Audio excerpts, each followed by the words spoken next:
इस समय हम पड़ोसी देश नेपाल के लुम्बिनी प्रदेश के क्षेत्र में हैं। हमारे साथ बातचीत करने के लिए गृह राज्य मंत्री और कानून मंत्री संतोष पांडे जी हैं। सर, सबसे पहले तो आपका यूपी टीवी समाचार में स्वागत है। धन्यवाद। सर, प्रधानमंत्री नरेंद्र मोदी और उत्तर प्रदेश के मुख्यमंत्री योगी आदित्यनाथ के कार्यकाल से भारत और नेपाल के संबंध में किस प्रकार की प्रगति आई? नेपाल भारत के संबंध में अभी नई सदियों से मुझे लगता है, जब से इस देश में राजतंत्र था उस समय से भी अगर किसी का आस्था नहीं था भारत में किसी राष्ट्र को राजा के माध्यम से, सनातन धर्म के माध्यम से माना, तो नेपाल था। तो अभी जो दो आध्यात्मिक व्यक्ति भारत के केंद्र का नेतृत्व और प्रदेश का नेतृत्व लिए हैं, मोदी जी और योगी जी, इसके नाते, इसके कारण से भी नेपाल भारत के संबंध पहले से बेहतर हुए, प्रगाढ़ हुए हैं और आने वाले दिन में निरंतर और बढ़ते ही जाएंगे। अगर सर भारत और नेपाल के संबंध व्यापार की बात की जाए तो भारत से किस प्रकार की आपको सहयोग मिलती है? क्या नेपाल से फिर गिट्टी बालू का आगमन शुरू होगा भारत के लिए? इसके लिए प्रदेश सरकार ने एक नीति लिया है, उसको नियमन करके, व्यवस्थित करके, जिस देश के पास जो रहता है वो देश उसी चीज़ का व्यवसाय करता है। आप गल्फ कंट्री चले जाइए, गल्फ कंट्री में उनके पास कच्चा तेल है, उसी तेल का व्यवसाय पूरे विश्व में करके वो राष्ट्र आर्थिक रूप से संपन्न है। भारत से ही बहुत ऐसी चीज़ हैं जो नेपाल में क्लिंकर अभी उपस्थित है, उपलब्ध है, लेकिन भारत से बहुत क्लिंकर ऐसे हैं जो आते हैं, रॉ मटेरियल्स भारत के बहुत आते हैं, जो यहाँ की इंडस्ट्री उसी के माध्यम से चलती है। इसी नाते नेपाल सरकार से समन्वय करके प्रदेश सरकार ने नीति लिया है कि अभी के जितने नदी जन्य वस्तु हैं, गिट्टी बालू आपने कहा, उसको हम लोग नियमन करके जो प्राकृतिक नुकसान ना हो, दैविक आपदा में सहयोग न पहुंचाए, उसके बाद गिट्टी बालू का निकासी नेपाल से भारत ले जाने के लिए सरकार पूरी सकारात्मक है। इसका निर्णय प्रदेश सरकार बहुत जल्दी करने वाला है। सर, सीमा पर आए दिन सर तस्करी का घुसपैठ और भी कई समस्याओं को, इसमें आपकी सरकार किस तरह काम कर रही है? मेरी सरकार, आपको ऐसे समझना है, हमारी सरकार इसमें तस्करी की जो बात है ये कहीं नहीं होना चाहिए, ये एक नॉर्मल बात है। इसी नाते अभी का प्रदेश सरकार तस्करी पर नियंत्रण करना और एक नेपाल यहाँ पर तस्करी में नियंत्रण करे, भारत वहाँ पर तस्करी में नियंत्रण करे, अगर दोनों देश उस तरह करेंगे तो मुझे लगता है जो व्यापार घाटा है, जो आर्थिक नुकसान है राष्ट्र को, जो टैक्सेस पॉलिसी है, जो टैक्स नहीं उठ पा रहे हैं, उसको व्यवस्थित करने के लिए सहज होगा। इस नाते स्टेट गवर्नमेंट ने, मैंने अभी 3 दिन पहले प्रदेश में शांति सुरक्षा की बैठक मैंने बुलाई थी, उसमें मैंने तीनों DIG, arm police force, Nepal police force और इन्वेस्टिगेशन डिपार्टमेंट का DIG, आर्मी का जनरल को बुलाकर मैंने इसी बात पर काम किया है। पहला काम तस्करी रोकना है, जीरो टॉलरेंस में जाना है, मिनिमाइज करना है, वही काम प्रदेश सरकार कर रही है।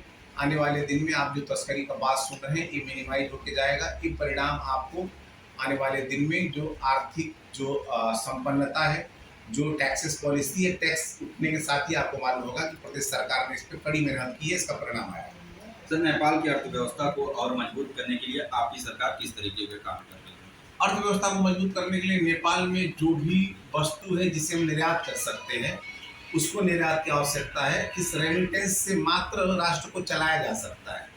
जब तक रेडीमेड व्यवस्था देश में रहेगा तब तक देश सिर्फ चल सकता है।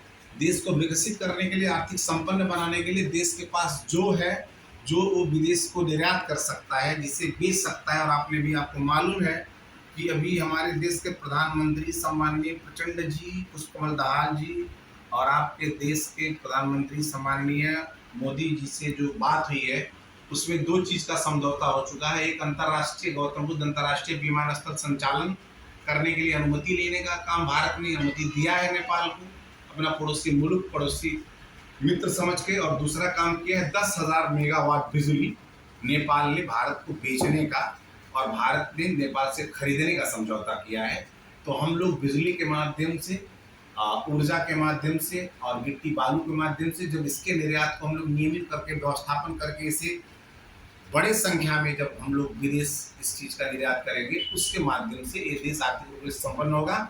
और तीसरी प्रमुख बात है कि इस देश पर्यटन के लिए बना राष्ट्र है और हमारे बीच में सबसे बड़ा एक प्रमुख केंद्र है लुम्बिनी, जो भगवान गौतम बुद्ध के अनुयायी भारत से लेकर थाईलैंड, जापान, चाइना, अन्य देशों में हैं।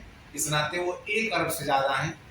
वो लोग, अगर उन लोगों को व्यवस्थित करके सिर्फ हम लोग लुम्बिनी तक पहुंचा पाए और इस अंतर्राष्ट्रीय एयरपोर्ट के संचालन के साथ भारतीय पर्यटक को हम लोग ला के लुम्बिनी दर्शन करा के नेपाल में रहने वाला पशुपतिनाथ, मुक्तिनाथ और राजा जनक का क्षेत्र जनकपुर को अगर हम व्यवस्थित कर पाते हैं तो पर्यटन के माध्यम से हम लोग डॉलर, भारतीय रुपए को नेपाल में ला सकते हैं। उसके रूप से उसी के माध्यम से लुम्बिनी प्रदेश और देश को आर्थिक संपन्न बनाएंगे। सरकार की नीति है और ये होगा भी।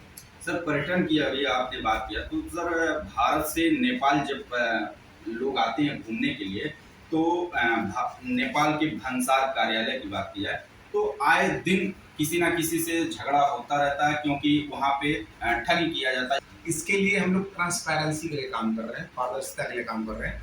भारतीय पर्यटक जितने आते हैं, हम भारतीय मालवाहक गाड़ियों को नहीं कह रहे हैं, उसके लिए सरकार नियमन करेगा, उसके लिए भंसार होगा, उसके लिए चेक होगा, चेक पोस्ट हैं, उसके लिए सब चीज़ का नियंत्रण करके नेपाल आने का काम होगा। लेकिन जो पर्यटक की गाड़ी है, पर्यटक की गाड़ी के लिए हम लोग ये काम क्या करना चाह रहे हैं, इस सुविधा को ऑनलाइन करने के लिए तो हम लोग अभी प्रयास में लगे हैं।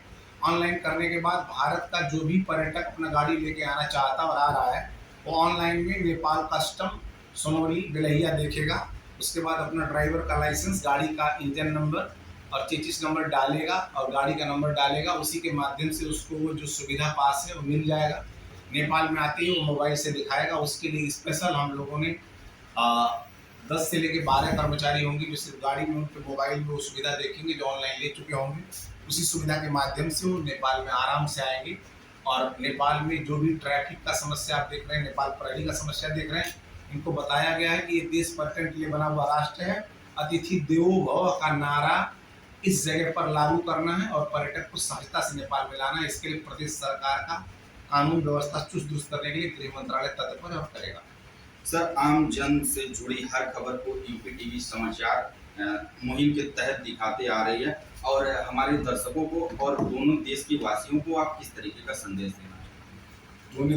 दोनों देश के वासियों को, दोनों देश मुझे लगता है बहुत पहले का बात होगा, जो प्रकृति ने जब पृथ्वी का निर्माण किया होगा उस समय नेपाल और भारत में थे।